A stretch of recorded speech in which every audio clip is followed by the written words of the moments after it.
Hey guys, welcome back to our channel. In this tech tutorial video, we're going to teach you step by step how you can connect your account or your workspace in the Plain project management app with your account on Jira. So let us dive into this. Alright guys, step number one, make sure that you logged into your Plain as well as a Jira account. For example, using the same Google or Gmail account for both applications. That's how I at least do it. So what you want to do next, guys, is navigate to a workspace here in the Plain project management app in the bottom, so in the top left corner. So let me go with that workspace here. And the next step, navigate to a workspace settings by clicking into this button here to the left. And after that, select the workspace tab here. After that, navigate to imports to the left and find the Jira app. Here it is. So click into import below.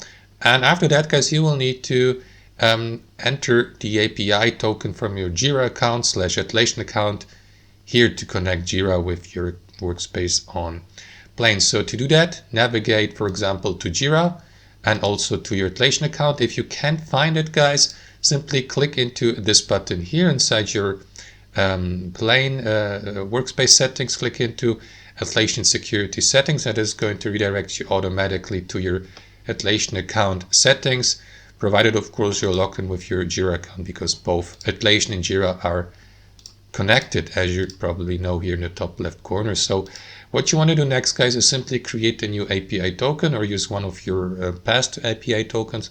Click into this button, give it a name here. I don't know, let me go with an example name. And after that, you may set an expiration date. Click into create here in the bottom right corner, and after that, Atlassian will create it.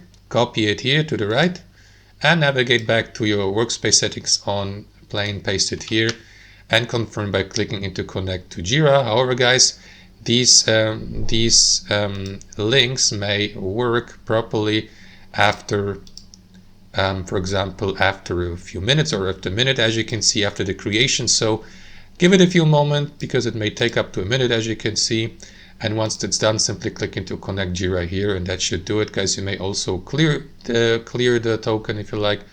And here, guys, you will also enter your email address you're using for Jira. So make sure that you use the correct email address you're signed in as well here to the right, and that should do it. Click into connect Jira here, and that's it. That's how it works, guys. Hope you enjoyed it, got some value from it, and I'll see you next time on our channel.